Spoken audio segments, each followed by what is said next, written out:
नमस्कार धन्यवाद। ज़्यादातर लोग धनराशि से जुड़े हुए थे और 2 बरस धनराशि से जुड़े होने के बाद भी अगर आपके मन में यही प्रश्न है जो दूसरे लोग पूछ रहे हैं तो फिर आपके धनराशि से जुड़े होने का फायदा ही क्या है? बिहार में सुधार क्यों मुश्किल है कि आप लोगों के सवाल से जरा देखिए, लोगों का सवाल सुनिए और देखिए कि यहाँ कितना मुश्किल है सुधार का। हमारे मित्र एक शिक्षक ने कहा कि 40 वर्ष से हम लोग को कोई नहीं पूछ रहा, पढ़े लिखे लोग हैं, सक्षम लोग हैं, वो भूया समाज के अनपढ़ बेचारे गरीब नहीं है जिनको कोई नहीं पूछ रहा। ये समाज के पढ़े लिखे लोग 40 वर्ष से वित्त रहित शिक्षकों को कोई नहीं पूछ रहा, लेकिन 40 वर्ष से आप किसको वोट दे रहे हैं? जो आपको नहीं पूछ रहा है उसी को तो वोट दे रहे हैं, तो फिर काहे काम कर रहे हैं? वोट किसको दिए? वोट दिए हो एनडीए को। राज्य में किसकी सरकार है? एनडीए की सरकार है। केंद्र में किसकी सरकार है? एनडीए की सरकार है। तो फिर आपकी आवाज कौन उठाएगा और काहे उठाएगा? बगल में साहब खड़े हुए तो कह रहे हैं कि एडवोकेट के लिए आपका क्या प्लान है? पीछे से भी साहब ने पूछा, हम लोग के लिए कोई गल नहीं पूछा। गिरी जी हमारे बगल बैठे हैं, बोले काम करके बताइए एडवोकेट के लिए, हम लोग के लिए बहुत बढ़िया हम लोग प्लान बनाए हैं। हम आपको बता रहे हमारे पास कोई प्लान नहीं, आपके पास आपके लिए क्यों प्लान बना? जो व्यक्ति जो समाज अपनी मदद नहीं करने के लिए खड़ा नहीं हो सकता है, उसका दूसरा आदमी क्या मदद करेगा? एडवोकेट का मदद क्यों होना चाहिए? बिहार में हर आदमी सोच रहा है कि दूसरा मरे या जिए, हम पहले अच्छा। अरे भाई, जब जहाज डूबेगा तो उसमें बैठा हुआ हर आदमी डूबेगा, उसमें वकील भी डूबेंगे, उसमें शिक्षक भी डूबेंगे, उसमें वित्त रहित भी डूबेंगे। लेकिन हर आदमी क्या सोच रहा है कि जहाज डूब जाए, अभी तो रही शिक्षक का होगा। पूरा बिहार गरीब रहे और शिक्षकों का मानदेय 80,000 हो, तो हो सकता है? देखिए कर है हम लोगों का इंतजार कर रहे हैं। यहाँ लोग वही बात सुनते हैं तो सुनना चाहते हैं। आज देखो ठीक क्या हमने कहा था कि अगर शिक्षक ठीक से वोट करेंगे, ठीक से वोट करेंगे अपने मुद्दे पर और सारे लोग एक साथ खड़े होंगे तो आपके आंदोलन की अगुवाई करने के लिए हम खुद खड़े होंगे। सब क्या थी? ये लोग 36 को समूह बनाया। 36 को सब है रजिस्टर्ड सब है 36। इंतजार कर रहे हैं, इंतजार कर रहे हैं, अपनी बात भूल गए। बात ये हुई थी कि भाई 36 सब नियोजित शिक्षक, प्राथमिक शिक्षक, आधिकारिक शिक्षक, वित्त रहित शिक्षक, इतना शिक्षक है, इतना नेता है, उसका कौन मदद कर सकता? उसका कोई मदद नहीं कर सकता। ये लोग कहा था, हमने कहा भाई चलो राजनीति करते हो, चंदा वसूलते हो, शिक्षक देता है तो अपना सब खत्म नहीं करेगा। लेकिन देश में किसानों ने एक रास्ता दिखाया, उन्होंने किसान संघर्ष समिति बनाई थी। अलग अलग यूनियन के लोग एक उद्देश्य के साथ आए और मेरे भाई तय ये हुआ था कि वो 32-36 रोज वो बढ़ता रहता है। उस समय 32 आधिकारिक तौर पर रजिस्टर्ड शिक्षकों के संघ थे और तय ये हुआ था कि वो सारे लोग बैठ के एक संघर्ष समिति बनाएंगे और उसमें से किसी एक व्यक्ति को उसका संयोजक बनाया जाएगा ताकि उस चीज को आगे बढ़ाया जा सके। ये लोग बैठे, ये लोग बैठा, ऐसा नहीं कि हुआ नहीं, हमने फॉलो अप किया, आप भुला गया, हमने शिक्षकों को साथ में बैठाया नहीं, लेकिन इन लोगों ने उसमें से 12-13 आदमी को कहा कि नाम आएंगे, 12-13 सदस्य, 13-14 सदस्य मिल के सीपीआई एमएल के जो एमएलए साहब हैं उस समय सरकार में थे। तो इन लोगों को लगा कि प्रशांत किशोर कभी बहुत दिन भूल पाटेगा, तो ये सीपीआई एमएल के जो लोग उसी को संयोजक बनाया कि हमारा काम तुरंत हो जाए। तो वो अब महागठबंधन का सरकार हो गया, योजना बजा रहे, आगे 5 वर्ष और बचाइए, आगे 5 वर्ष और बचाइएगा। हम डरते नहीं है कि आप हमको वोट नहीं दीजिए।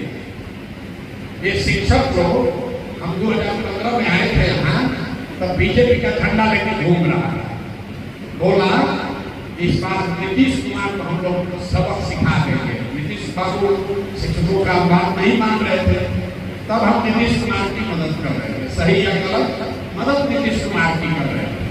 बहुत लोगों ने डरवाया कि भैया 4 लाख शिक्षक है, ये हरवा देगा चुनाव। तो आप लोग भाजपा के साथ गए, हमने कोई समझौता नहीं किया। हारा कौन? भाजपा, क्योंकि हमको मालूम है कि शिक्षक खाली आंदोलन के लिए, मांग के लिए शिक्षक है। जब वोट देने जाते हैं तो आप शिक्षक नहीं हैं। उस दिन आप कुशवाहा हैं, पंडित हैं, राजपूत हैं, कुम्हार हैं, यादव हैं। तो यह सरकार जानती है कि शिक्षक से डरने का जरूरत नहीं है, क्योंकि आप कितना हल्ला मचा लीजिए, अंत आते आते अपने जात का वोट दीजिएगा। नहीं तो 4 लाख शिक्षक एक साथ हो जाएगा और सरकार नहीं मानेगी। हमको 50 करोड़ का जरूरत है। 50,000 किसान बैठ गया दिल्ली के सड़क पर, तो मोदी जैसी सरकार को झूठना पड़ा, कानून वापस लेना। भाई आप ना एक थे, ना एक हैं, ना एक हो सकते हैं, लेकिन आप चाहते हैं कि कोई पुआ पका के ला के आपको दे दे, अब फिर आप अपना जो काम करते हैं वैसे ही करते हैं। हम इतना बड़ा बेवकूफ नहीं है। हम क्या लड़ाई लड़ेंगे भाई? आप अपना लड़ाई लड़ना ही नहीं चाहते, हम आपका लड़ाई झगड़ा काहे उठाएंगे? हम आपका लड़ाई लड़े, हम इनकी आवाज बने और उसके बाद जाके जात के नाम पर वोट दें। इन लोगों का दुर्दशा देखिए। 15 का आपको कहानी बताया, आगे का सुनिए। 15 में भाजपा को लोग वोट दिया, कहा कि कब हम लोग शिक्षक के साथ नीतीश को सबक सिखा देंगे, तो भाजपा पाया 55 सीट। नीतीश कुमार ने हमको इतना अच्छा अवसर दिया कि सुशील मोदी 1.5 साल के बाद भाजपा का मदद क्यों किया था? भाजपा वाला कहा सुशील मोदी ने हम लोग समान काम समान वेतन लागू कर देंगे। संजोग देखिए, 1.5 वर्ष के बाद वही सुशील मोदी डिप्टी सीएम बन गए। नीतीश बाबू के पलटने के कृपा से 3.5 वर्ष की लोग झोला लेके ढोआ। सुशील मोदी भाव नहीं दिए, नहीं काम किए। ये लोग सीखा गया, फिर तेजस्वी का झंडा उठा लिया, क्योंकि तेजस्वी को विपक्ष में था। तो तेजस्वी कहा कि हम आएंगे तो समान काम समान वेतन लागू कर देंगे। तो शिक्षक सभी नहीं देखा कि ये पढ़ा लिखा है कि अनपढ़ है, ठीक है, खराब है, इसको समझ है कि नहीं है कि भाई समान काम समान वेतन लागू करने के लिए क्या कुछ करना पड़ेगा। ये पढ़े लिखे लोग तेजस्वी का झंडा लेकर घूमे। और 2020 में इन लोगों ने राजद को वोट भी दिया। नतीजा क्या हुआ? राजद हार गया। जिसको ये वोट देता है वो हार गया। फिर नीतीश कुमार ने लोग खोला। 1.5 वर्ष के बाद नीतीश कुमार फिर पलट गए और फिर जैसे सुशील मोदी बने थे डिप्टी सीएम, वैसे तेजस्वी यादव बन गए डिप्टी सीएम। शिक्षा मंत्री बन गए चंद्रशेखर यादव। बताइए, शिक्षकों के जीत हार छोड़िए। जिस राजद को वोट दिया उसी का मुख्यमंत्री, उसी का फाइनेंस मिनिस्टर, उसी का एजुकेशन मिनिस्टर, इनका कुछ नहीं हुआ। कई लोग आ गया प्रशांत किशोर के पास कि भैया हम लोग एक बार भाजपा ठगा, एक बार तेजस्वी ठगा, एक बार आप ठगिए, हम लोग अब आपका झंडा उठाए। अरे भाई, आप मुझे ठगाने के लिए तैयार बैठे थे, तो कैसे कोई आपका मदद करेगा? कोई मदद नहीं करेगा। इसीलिए हमने आपको कहा था, डेट भी आपने ठीक किया कि चुनाव के बाद अगर हमको कहना होगा तो शिक्षकों की मदद करेंगे, तो कहने में क्या करेगा? कह देंगे कि हम मदद करेंगे, आप थोड़ा फिर घंटा मेरा खुदिएगा, और चुनाव के बाद फिर नहीं करेंगे, जीतने के बाद आप कुछ नहीं कर पाएंगे, फिर विपक्षी दल से पास जाइएगा। इसलिए हमने ये कहा था कि आप हमारे पीछे धक्का मत उठाइए।